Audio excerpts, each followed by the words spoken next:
apresentação de dados com Python e vou apresentar hoje para vocês mais uma estrutura de dados, na verdade, uma das mais importantes que a gente precisa para traçar gráfico. Eu prometo para vocês, eu vou fazer a apresentação de listas, que é o tópico da aula de hoje, e no final eu posso garantir para vocês que hoje é dia de gráfico. Então, para não perder muito tempo, vamos lá para as nuvens para a gente começar a nossa aula. Dessa vez, o arquivo que a gente vai usar para a aula, eu coloquei no GitHub. Então, o que você tem que fazer, facinho, seleciona GitHub, procura por mim lá, Tadeu Pena, já achou uma pasta visualização e tem um notebook lá, Python 2, clica lá, tá aí. Hoje eu escolhi fazer fundo branco, depois eu boto a enquete lá no Telegram se vocês preferem fundo branco ou fundo mais escuro para a apresentação. Nós vamos começar com um tipo, a gente viu na aula passada os tipos inteiro, float, etc. E vamos conhecer hoje as listas. Então, como exemplo de lista, eu escolhi aqui, vou criar uma lista. Lista, na verdade, é um conjunto de objetos. A sintaxe é colocar entre colchetes. E eu vou escrever, então, aqui o meu ataque. A minha lista vai se chamar ataque. Vai ser Arrascaeta, Bruno Henrique e Gabigol. Ctrl Enter. Tá lá, processou o ataque e não escreveu nada, que era de se esperar, porque isso aqui é só uma atribuição. A lista é, para quem já trabalhou com C, é como se fosse um vetor, um array. Então a gente pode acessar os elementos de uma lista através do índice, que é um número inteiro, por exemplo, começando em 0. Né? Então quem é o ataque 0? Ataque 0, Arrascaeta, que é esse primeiro elemento. Quem é o ataque 2? Esse é o 0, esse é o 1, esse é o 2. O ataque 2 é o Gabigol. Então, simples criar uma lista e acessar seus elementos através dos índices. Então, características das listas, elas são acessíveis por índice inteiros, né? E elas são mutáveis. Vamos ver se você lembra do final da última aula. Se eu procurar o ID de ataque, na última aula eu falei que a ID era a posição de memória. Na verdade, não é a posição de memória, tem até a ver com, mas é o identificador único de um objeto em Python. Tá? Então o identificador é esse cara aqui. Nós vamos agora dar uma de Jesus e fazer uma substituição. Eu quero tirar o Arrascaeta e puxar o Everton Ribeiro para o ataque. Como o Arrascaeta é o ataque 0, eu boto lá ataque Everton Ribeiro. Ataque 0, Everton Ribeiro, fez a atribuição, não vai imprimir nada porque é só uma atribuição, checando quem é o novo ataque, veja só, Everton Ribeiro, Bruno Henrique e Gabigol. Tanto faz qualquer um, está muito bem servido. Mas se a gente procurar qual é o identificador do ataque, esse número aqui é idêntico a esse. Ou seja, eu mudei realmente a lista, troquei um elemento, e o identificador continua o mesmo, tá? Mas o legal dessa lista é que ela é mais poderosa ainda do que um array. Porque pelo seguinte, em C você teria definido que esse aqui é um array de tamanho 3, né? Aqui o array pode crescer. Como a gente é ofensivo como Jesus, vamos acrescentar o Michael ao ataque do Flamengo. Como é que a gente acrescenta? A gente concatena o Michael a esse cara aqui. Vamos ver se isso aqui funciona. Colocar o Michael, acrescentar um item a uma lista. Vamos ver se funciona. Opa, não funciona. Não que o Michael não mereça a vaga. O erro aqui é outro. Você não somente pode concatenar listas e não strings a listas. Então esse erro aqui está super explícito do que aconteceu. Eu tentei colocar uma string numa lista e eu não posso. Ele só posso concatenar listas com listas. Então o que eu faço? Eu crio uma lista com o Michael sozinho, né? E tento concatenar as duas. E já vou aqui concatenar e pedir para imprimir para ver o que acontece. Agora sim, esse super ataque agora é Everton Ribeiro, Bruno Henrique, Gabigol e Michael. Se eu tentar ataque menos uma lista Michael, o que eu obtenho aqui é um erro. Que isso aqui é um operando aqui. O que ele está dizendo? Esse tipo de operando para menos, para subtração, não é suportado. Lista e lista. Não existe subtração de uma lista da outra, embora haja essa operação de concatenação. Tá ok? Quando as listas são muito grandes, é comum você errar o índice 0, 1, 2, 3, vai somando assim por diante, né? Esse ataque aqui está cheio de opções. Então tem uma outra notação que diminui a chance de você cometer erro. Por exemplo, é você contar negativamente. Quem seria o ataque -1? Você pode imaginar que -1 é alguém que vem antes de 0, mas aqui no caso não. -1 é Michael. Quando você usa índices negativos para uma lista, você começa do final para o início. Então esse é o -1, esse é o -2, esse é o -3 e -4. Não precisa nem explicar por que a lista começa com 0 e não tem -0, né? O 0 é invariante. A gente pode usar funções diretamente em listas, por exemplo, uma é o len, que é o length, ou seja, o tamanho, o comprimento da lista. Len ataque 4, estamos atacando com 4 jogadores, né? Tadinho de Volta Redonda. E a gente pode ser ainda mais ousado. A gente pode querer colocar o Pedro. Eu poderia fazer o mesmo que eu fiz aqui, né? Concatenar uma lista, mas agora eu quero colocar só um item. Para isso eu vou usar esse append, tá? Esse aqui é uma função, como você pode ver aqui, tem parênteses, tem um argumento, é uma função, mas tem uma sintaxe diferente, que é, ao invés de eu fazer append ataque, vírgula, Pedro, esse append é colocado no final da lista que eu tenho, minha lista ataque, e olha só o que diz a informação. É um método, né? É um método append de um objeto lista. Então, funções que são criadas apenas para um tipo de objeto, ou para uma classe só, são chamadas de método. Não faz sentido você apendar um número a outro. Então, vamos ver se colocar apendou Pedro no ataque, imprimir o ataque, agora o ataque é Everton Ribeiro, Bruno Henrique, Gabigol, Michael e Pedro. Você nota que a lista vai aumentando de tamanho conforme a necessidade. Tá ok? Ela tem outras operações, não é só a soma que a gente pode fazer, ou a concatenação, né, que usa o sinal de soma. Mas se eu criar uma lista nova, por exemplo, Bruno Henrique, a lista gols. Se eu fizer gols vezes 2, né, a gente tem o resultado do último jogo, 2 gols do Bruno Henrique. Então você pode multiplicar uma lista por um número, por um inteiro, essa operação então é válida, e na verdade o que ela faz é repetir tantas vezes quantas aquelas são quanto corresponde a esse número, a lista original, tá? Você pode, por exemplo, poupar para o próximo jogo, que você vai enfrentar um time pequeno, e remover o Gabigol da lista. Vamos ver se funciona. Será que funciona? Aqui não dá para saber, né? Porque eu não mandei imprimir. Então vamos ver. Quem é o ataque agora? Everton Ribeiro, Bruno Henrique, Michael e Pedro. Você nota que eu pedi para remover e não me importei em saber qual era a posição do Gabigol. Eu coloquei só o elemento que eu quero remover. Automaticamente ele descobre onde o cara está e tira o cara da lista. Muito legal, muito prático, né? Então o nosso super ataque agora é Everton Ribeiro, BH27, Michael e Pedro. Você pode tentar remover o Vitinho, né?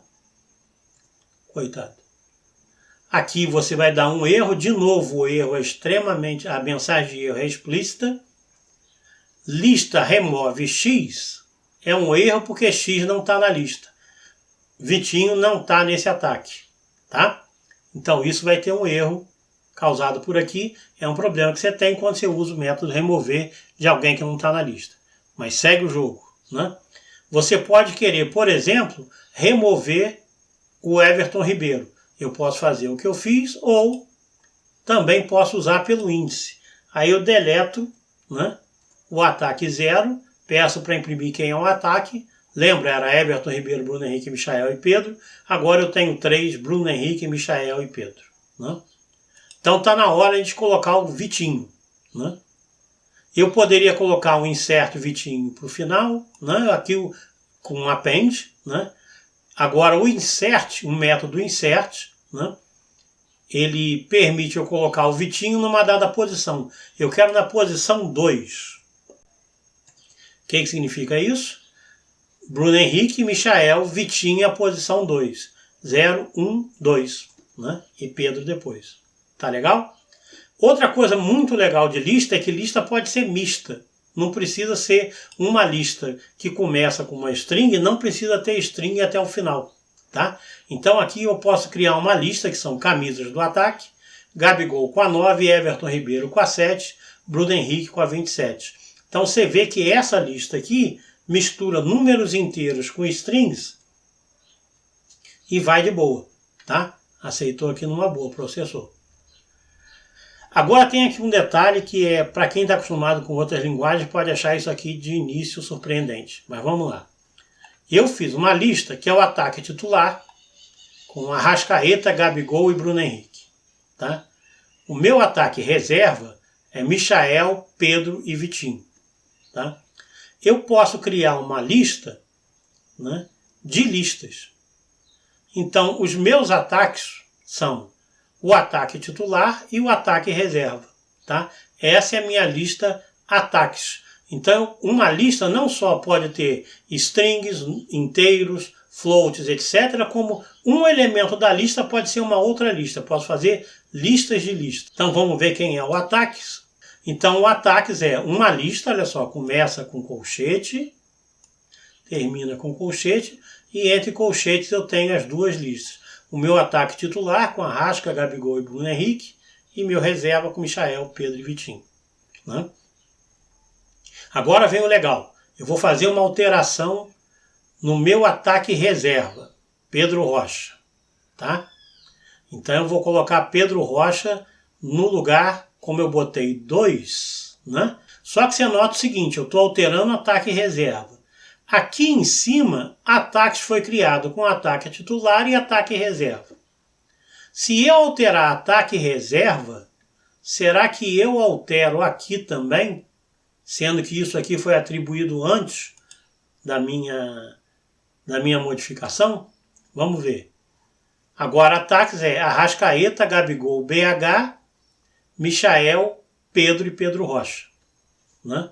Ou seja, eu alterei meu ataque reserva, eu tirei Vitinho e coloquei o Pedro Rocha, colocando o Pedro Rocha no lugar 2. Né? E nos meus ataques titular e reserva, ataques tinha sido definido aqui, e ataques foi modificado também, mesmo que eu tenha reserva, tenha modificado o ataque reserva depois de ter atribuído valor para ataques. Então esse sinal de igual para listas é uma atribuição. Então eu estou dizendo que o objeto ataques é igual a uma lista que tem dois objetos, ataque titular e ataque reserva. Esses objetos são listas. Alterando essas listas, eu altero automaticamente o ataques. Tá legal? A gente pode ver isso, por exemplo, o ataque hoje, que vai jogar hoje, é meu ataque titular. Meu ataque titular, a gente viu aqui, é Arrascaeta, Gabigol e Bruno Henrique. Né? Eu vou substituir o 1, que é o Gabigol, por Pedro. Né? Aí eu vou perguntar para vocês se ataque hoje é igual ao ataque titular. Tá?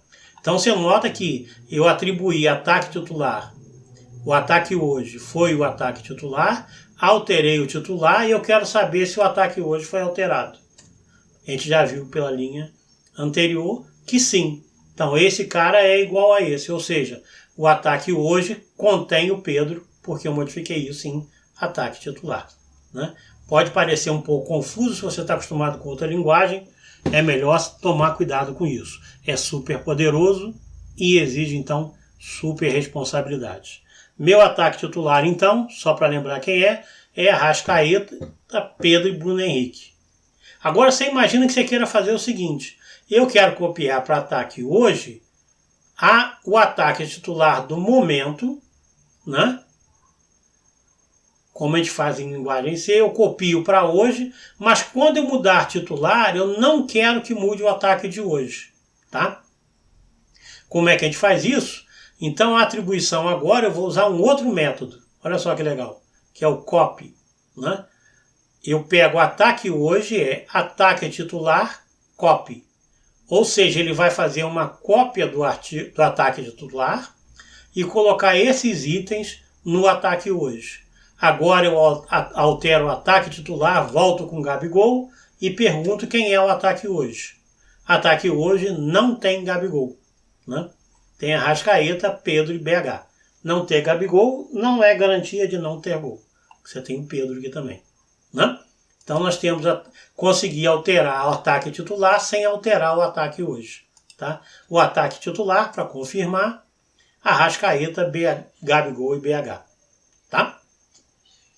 Então, em resumo, propriedades de lista até agora. Lista é uma coleção de dados, né, que tem índices inteiros. Tá?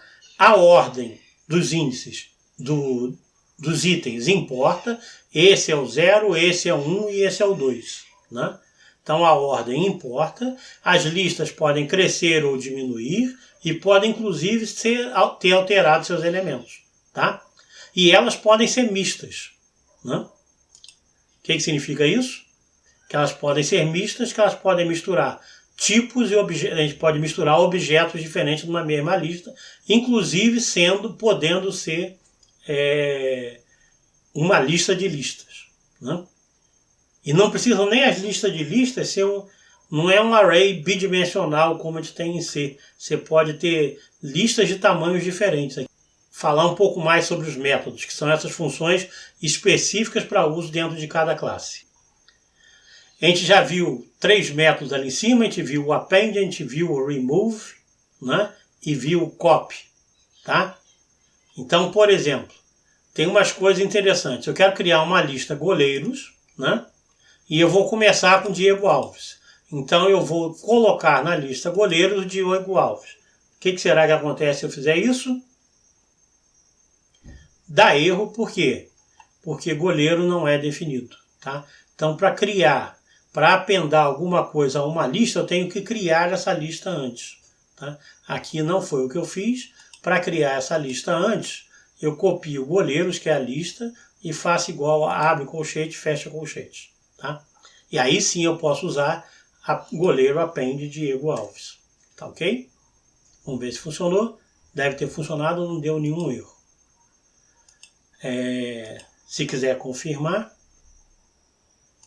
adiciona aqui, pede para ver quem são os goleiros, por enquanto. Diego Alves, uma lista de só um elemento. Posso criar uma lista só de números, isso já havia comentado, gols. Esse comando aqui, dir, é interessante porque ele me diz o seguinte, é a maneira que eu tenho de saber quais métodos aquela classe ou aquele objeto possui. Aparece aqui, olha só, começa com colchete, aparece uma lista de métodos. Tá? Uma boa parte deles contém 2 underscores. Isso é uma anotação em Python dizendo que esses underscores são para uso apenas dentro da definição do método. Tá? Ou seja, não fica disponível para a gente facilmente. As nossas são essas aqui. Ó.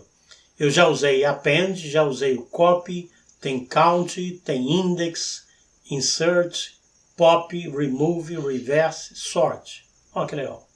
Sort que é ordenar. Então vamos ver. Quem é o ataque? Bruno Henrique, Michael, Vitinho e Pedro. Esse está meu ataque até o momento. Está com 4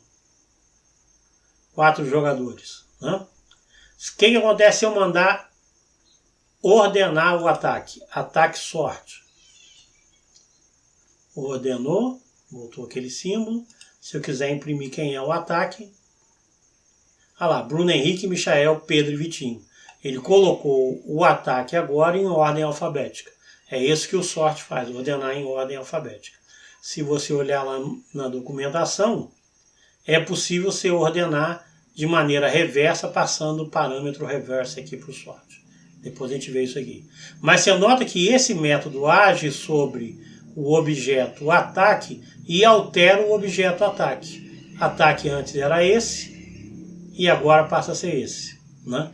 Por que esse é diferente desse mesmo com os mesmos jogadores? É porque você lembra, para uma lista a ordem importa. Então Pedro e Vitinho é diferente de Vitinho e Pedro. Tá? Vamos ver o que faz o pop, aquele que a gente colocou lá em cima. Que a gente viu lá em cima. Ataque, pop e ataque. O pop então removeu o último cara da fila. Então você já sabe fazer uma fila. Com append você coloca o cara no final e com pop você retira o último que entrou, tá? Então é fácil fazer isso com listas. Então meu ataque está aqui. Eu posso usar o count. Count está aqui, ó. É um dos métodos da classe de listas. Se eu fizer ataque count Pedro, né, ele me retorna 1, porque ele conta o número de ocorrências de Pedro. Tá? Note que 2 Pedros aqui serão 2 Pedros diferentes, porque a ordem importa. Né? Como é que está meu ataques? Só para lembrar, Arrascaeta, Gabigol e BH no titular, Michael, Pedro e Pedro Rocha no ataque reserva. Como é que eu pergunto se alguém está numa lista? Eu posso perguntar se o Gabigol está no ataque titular. Vamos ver. True. Então ele está correto. Gabigol está no ataque titular. Agora Gabigol está aqui em ataques.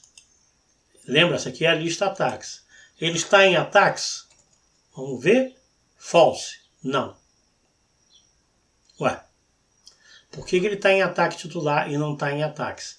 É que você lembrar que ataques é uma lista de lista. Cada item dele é uma lista aqui nesse caso.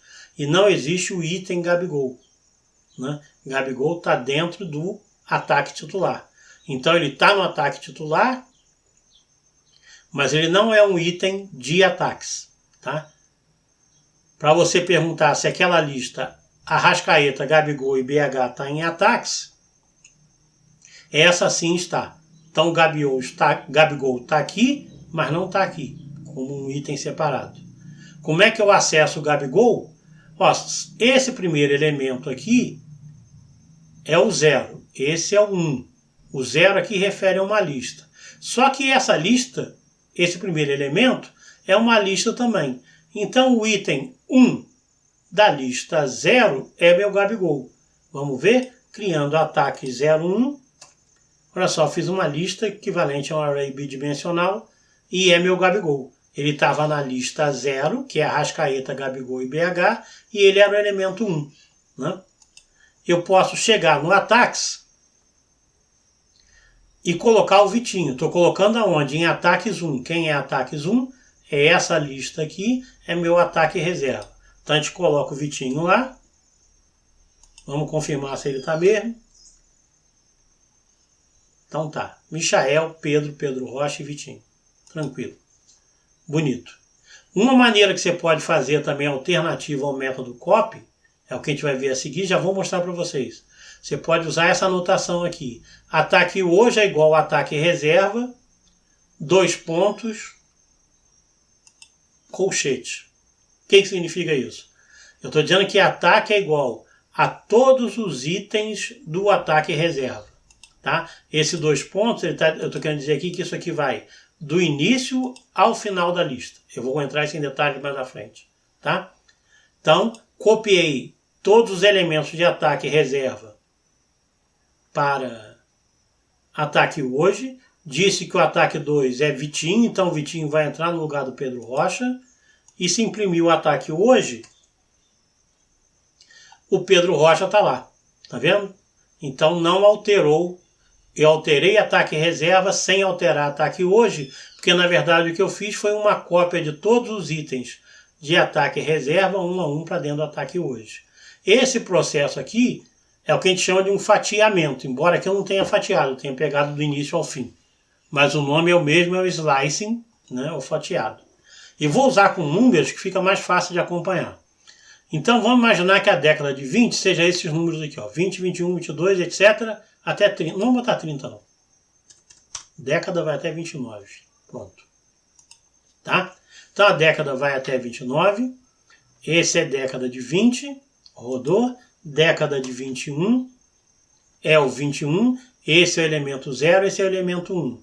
Quem é o elemento menos 3? Menos 1, menos 2, menos 3 deve ser o 27. Tá lá. 27. Rodei. Quem é 2 pontos vazio? Isso aqui significa do elemento 2 até o final. Tá? Quando eu não indico se um dos índices é até o final. Do elemento 2 até o final, aqui ó, 0, 1, 2, o elemento 2 é o 22, o elemento x é o 20 terminado em x, e foi do 2 ao 29. E se eu pegar do 2 ao 5? Então vai do 22 ao 25, não é? Não. Tem uma notação especial, do 2 ao 5 é inclusive o início, 22, mas sem contar o final, exclusive o final. Então de 2 a 5 tem 3 números. Não é 2, 3, 4 e 5, mas é 2, 3 e o 4. Então 22, 23, 24. Tá? Do 3 em diante é esse. E se você fizer até o menos 1, quem é? Do menos 1, o menos 1 é o 29. Né? Como eu estou colocando até o menos 1, mas lembra que o final é exclusivo, então não vai incluir o 29. Isso aqui deve dar todos os 20 até o 28. É isso aí. É como a gente fatia as listas. Para ficar mais rápido, né, eu posso gerar listas com essa função aqui, range. Né? Range aqui, ó, o que diz o help? É um objeto que começa, para e tem um passo. Tá? Produz uma sequência de inteiros do start, inclusive até o stop, exclusivo. Então começa aqui, termina aqui, mas não leva a esse, e produz os números inteiros. Então, por exemplo, range de 0 a 10 vai ser, range 10 vai ser de 0 a 9. Eu posso transformar, deixa eu fazer só o range, primeiro você entender o que está acontecendo. Range 10. Então vou fazer de, não botei o start, só botei um número, isso significa começa de 0 e vai até 10. Né? Se eu rodar isso aí, ele retorna isso aqui, ó, range de 0 a 10. Né? Se eu mandar imprimir range de 0 a 10, que é o range 10, ele escreve só range de 0 a 10, ele não escreve os números. Por quê? Porque range é, na verdade, aqui a gente viu, isso aqui é um objeto, ele cria, quando você bota range de 0 a 10, ele cria um objeto com os números entre 0 e 10. Para poder ver quais são esses números, eu tenho que transformar esse range numa lista. E assim como eu faço com inteiro, float, etc., eu dou list range, converto aquele range para uma lista, e agora sim eu tenho os números de 0 a 10. De 0 a 10 exclusivo. Né? Você pode perguntar como é que eu faço para tirar esses colchetes, se você quiser só um número. Né? Olha lá. O asterisco que faz é exatamente isso aí, é colocar os números, tirando o colchete e as vírgulas. Aí não fica com cara de lista, fica só com a cara dos números. Tá legal? Você pode fazer, como a gente viu a sintaxe completa do range, começa, termina e o step.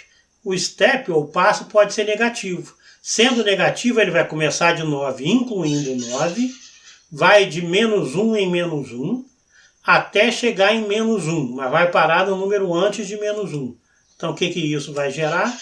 Isso vai me gerar os números de 9 a 0.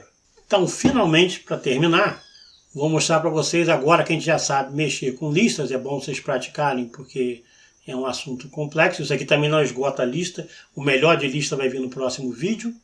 Vamos mostrar como é que a gente faz um gráfico. Além do que a gente aprendeu de métodos e funções, nós vamos usar agora o que a gente chama de um módulo, tá? Ou uma biblioteca do Python. Para fazer os gráficos em Python, a gente usa o Matplotlib. O Matplotlib tem um conjunto de funções, que é esse pyplot. Né? Então a gente vai carregar o Matplotlib, tá? Import Matplotlib.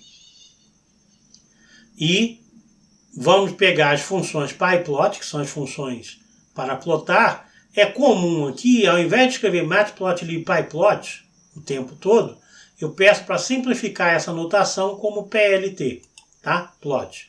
Por que PLT? Cara, todo mundo usa isso aqui. E é muito bom que você use também, porque da próxima vez que você olhar o código de alguém com PLT, você já imagina que sejam as rotinas do Matplotlib. PyPlot. Não é obrigatório usar, mas é extremamente recomendado que você faça isso. Como é que a gente plota um gráfico no Matplotlib? A maneira mais rápida é, eu vou aqui, deixa eu fazer aqui, eu vou criar uma lista X que vai de 0 a 10 e uma lista Y que vai de 10 a 1, né? De menos 1 a menos 1. Por que de 10 a 1? Vamos ver. A gente cria essas listas, as listas, importei e criei as listas. Importante aqui é qual é o tamanho de X? Quantos elementos tem? 10. Qual é o tamanho de Y? 10. Então eu posso plotar X contra Y porque esses dois caras têm o mesmo tamanho. Aí é fácil, PLT, porque é como eu chamo o Matplotlib, PLT, plot, XY, pronto. Esse é o mais fácil. Deu aqui, criou um objeto e está aqui meu gráfico da reta x menos y, que foi o que eu fiz aqui. O x varia de 0 a 9 e o y varia de 10 a 1. Tá ok? Você pode usar símbolos aqui. Então é fácil a anotação, a gente vai entrar em detalhes na próxima aula. Posso pedir para plotar com bolinhas, é só colocar um ozinho. E posso pedir que essas bolinhas sejam vermelhas. Red. Tá aí, vermelho. Tá legal? Se quiser, esse plot é cheio de opções para você colocar aqui. Tanto quanto a cores ou símbolos, etc. Isso aqui ninguém decora quais são esses símbolos. É bem parecido com o GnuPlot nesse ponto. Para isso, a gente procura a documentação do Matplotlib. Eu botei aqui o link para vocês, é só clicar aqui. A página é o matplotlib.org, tá? Basta procurar aqui a função que você quer. E com isso, na verdade, você não vai precisar. Aqui tem vários exemplos, como que toma todos os argumentos da função. Eu sempre tenho que procurar a documentação do Matplotlib, porque tem muitas opções de gráfico, muitas opções em cada gráfico e assim por diante. Então, procurar a documentação aqui, de modo algum é vergonhoso, né? Pelo contrário, é bastante recomendável que você faça isso. Então, agora que eu prometi, eu fiz o primeiro gráfico, é extremamente decepcionante esse gráfico, né? Mas dá para comemorar, né? Então, comemora, e eu prometo para vocês, nos próximos vídeos, a gente vai aprender a melhorar isso daí. Em particular, vamos partir para gráficos de função, tá bom? Que é o que mais interessa a gente. Então, a gente se vê no próximo vídeo.